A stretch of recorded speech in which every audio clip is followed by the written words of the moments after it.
Hey, hello, please welcome to this very initial broadcast of the Filthy, Dirty, Rotten History Podcast. And this is a podcast that's about history, it's about culture, it's just about anything else we're going to do. Anything that comes to mind, frankly. And I am your old Uncle Toby, your host. Welcome. First of all, I'd like to give a shout out to Coach G. Coach G is filming for me. He's teaching me how to do this. It's fantastic. But you might have a question right off the bat. Who is this dude and what is he doing? Why are we here today? Well, I'm just a Midwestern farm boy, served my country in uniform. I've had various jobs, went to college, and now I've been teaching both college and high school for the last 30 years. And podcast? Why now? Well, let me tell you, my family, my friends, my students, my colleagues have told me, oh, you should do a podcast. You should do a podcast. I don't even know what a podcast is. Let's be honest. I've never seen one. I have no idea what's involved, but apparently I'm about to find out. I've even had kids tell me I should do a TikTok, and no, I'm going to say right now, there's going to be no TikTok. No, that's not going to be a thing. Well, what's the idea behind this?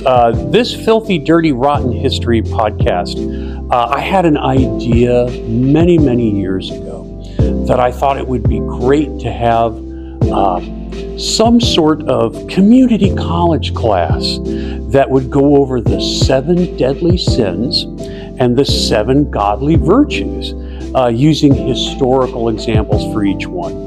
And when I explained that to my work colleagues, the first words out of their mouths were, you need to make a podcast. So here we go. Why is this an idea? Why is this a good idea, if it is a good idea?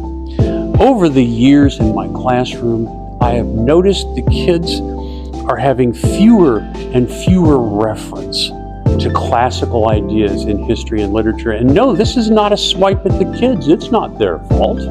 You can't be held accountable for something that you've never been exposed to.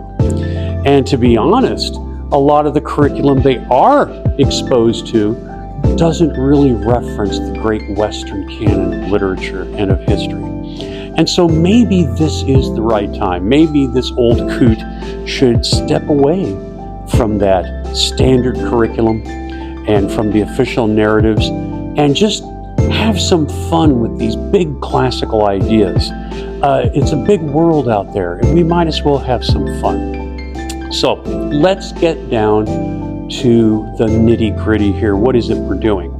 So if you're unfamiliar with the topic at hand, the 7 deadly sins and the 7 godly virtues are these concepts that have been around for quite some time.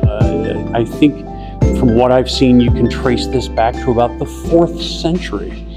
And these concepts are clearly borrowed from Christian scripture, but they've been modified. They've been changed over time. They've been expanded and used for literary purposes. Frankly, if you don't understand this 7 and 7, as I call them, these lists of sins and virtues, you may not really understand what's going on when we look at some classical works in the Western canon of literature, of art, and of ideas. So maybe it'll be easier if you can understand some of these references, and we're going to help you out here. And so we're just introducing the concept today. We're not going to go very deep into anything, but maybe we need to flesh this out for you. So let's go ahead and take a look at the list. So let's start with the sins. Everyone's a big fan of deadly sins. So in no particular order, they are pride, envy, gluttony, lust, wrath, greed, and sloth. Oh, I've heard it as sloth too, but I think a sloth is an animal. We're talking about a sloth here. They are balanced and indeed paired with the 7 godly virtues. And they are, here's the list: humility, love, temperance, chastity, patience, generosity, and diligence. Now, you can see that there are some clear parallels here, and we would like to address these as we go along. And so we'll be doing a number of episodes, maybe as many as 14 if we can do one for each sin and one for each godly virtue. And we're going to flesh them out using examples from history. Can we find these ideas in various places? Are these the only sins and virtues that people have talked about over time? Absolutely not. Of course not. There's quite a few out there. Some of them are from Western sources and some of them are from non-Western sources. Just off the top of my head, we know that the Greek philosophers spoke about this. Plato talked about virtue. Aristotle talked about virtue. And many of the things that they listed are similar to this scripture-driven one. Very similar to the 7 and 7. There's also a source out there called the Book of Wisdom, a little mysterious in where it comes from. And we're going to look at that as well, maybe at some point. What about outside the Western canon? Did any other cultures speak about this? And the answer is, of course they have. Let's look at China, the great Eastern civilization that balances Western civilization. You had someone whose name was Kong Fu-Zi, but you might know him better as Confucius, who wrote the Analects and was incredibly influential in the development of Chinese culture. Well, when you read a lot of Confucius, you see that he talks about these lists of virtues.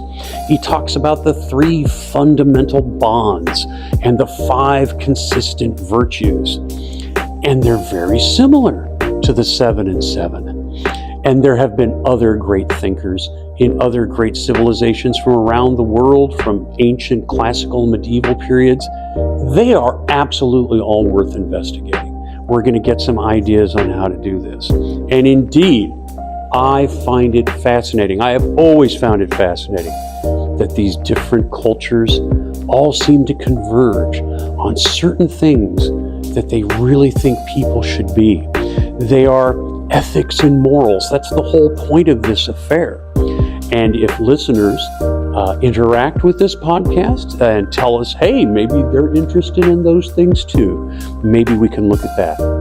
And I really do want to point out, this is not the only podcast on this topic. This is not the only video on this topic.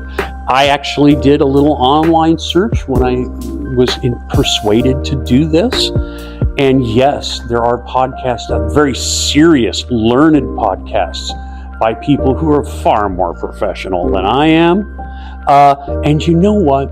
If your curiosity is piqued, if you have any interest in what this knucklehead here is talking about, then please go seek out a real professional. We're just introducing people to ideas and having some fun with it as we go along. I really want you to learn from people who are far more erudite and far more educated than I am. So that's the gist of it. This is going to be a very short little introduction. Please share your thoughts. Give me feedback. Maybe we can improve this little amateur hour product. And thanks for tuning in. Come back to us. We're going to start probably with the sin of pride, since it seems to be something that modern people are all too guilty of these days. Thanks again to Coach G for making this possible. I look forward to hearing from you. I look forward to being with you. Stay safe and peace out.